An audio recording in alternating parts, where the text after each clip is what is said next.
Mana yana hamkasblar o'zaro videocha olishga qaror qildim. Mana bizdagi tabiat bug'doylar orasida bo'lgan bu asalarimiz ekan. Bu naroqda bitta dona ko'rdim. Biz asalarimiz turgan joydan 1,5 kilometr yuqoriroqqa chiqib keldim hozir. Atrofda yo'l-yo'lakay ham xuddi shunga yaqin tabiat. Mana bu yerda undan ham yaxshi tabiat ekan. Sizlarga shuni ulashgim keldi. Mana bizda mana buni vasilok deyiladi. Mana buni vasilok deyishadi. Ko'k gullagan, chiroyli rangli. Bu mana nihoyatda ko'p.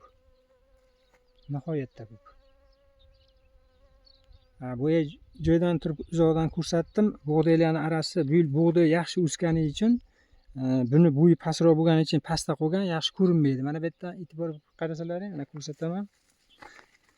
E'tibor berib qarasa, ular o'tlar bizga kerakli bo'ladigan o'tlar pastroqda qo'ygan, bo'yi past bo'lgani uchun. Mana pastroqda qo'ygan, bug'doylar o'sgani uchun yashil bo'lib turibdi, lekin arasida yetarli darajada har xil bizga kerakli bo'lgan o'tlar bor. Mana buni chakamiq deyishadi bizda. Bu ham juda nihoyatda ko'p. Bu ham salqinroq havoda bo'lsa ham kam shira beradi. Asosan mana bu ko'proq beradi bizga. Vasilok deymiz bizda.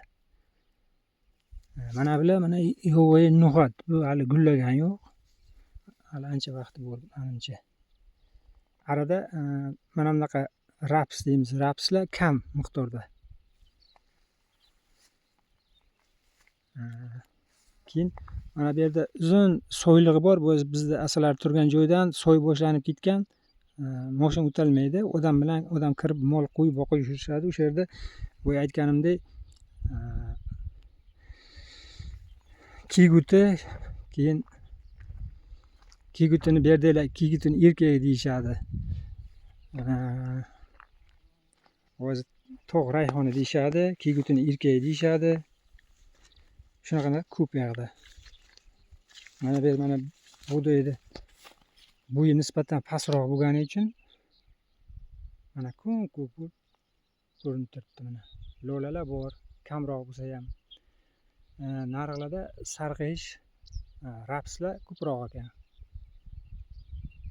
Bizga arimizdan 1,5 kilometr bo'yi aytganimdek, kuchli ari bemalol kelib ishlab ketaveradi.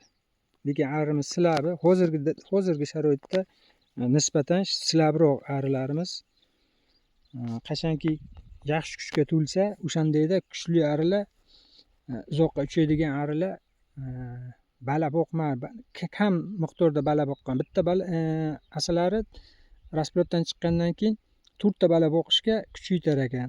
O'sha 4 ta bala boqmay bitta boqib chala qolganiga yana bala bu yerdan chiqadigan rasplot ko'p bo'lib bala boqishga uspit qilmasa, bitta boqib shu bilan bo'ldi qilsa, o'shalar nisbatan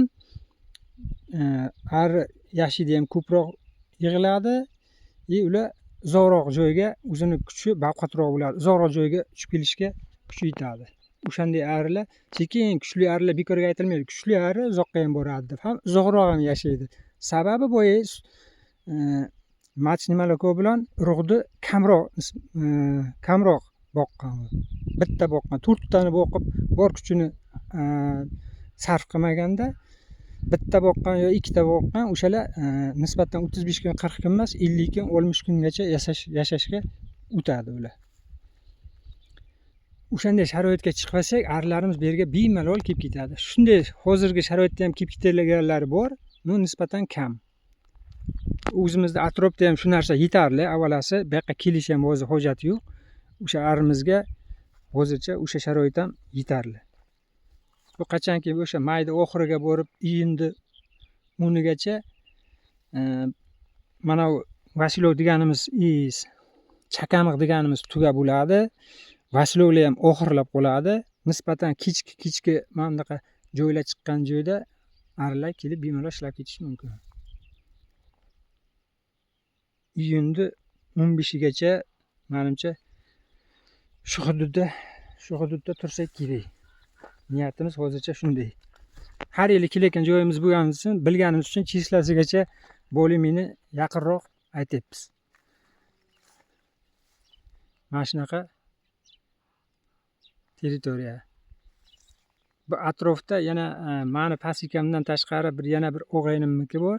O'g'aynimniki 500 metr pastroqda turibdi. 200 ta oilasi bor. Menda 200 ta, 400 ta oila bor. 400 ta oilaga bu hudud juda katta hudud. Boshqa bu yoqqa tochka yo'q. Kelib yaqinimizga ari quyadigan tochka ham yo'q. Yana men sharoitni pastda arilarimni ko'rsatgan paytim ko'rsatib aytib tushuntirib o'taman. Shunaqa gaplar. Obunachilarimga salom.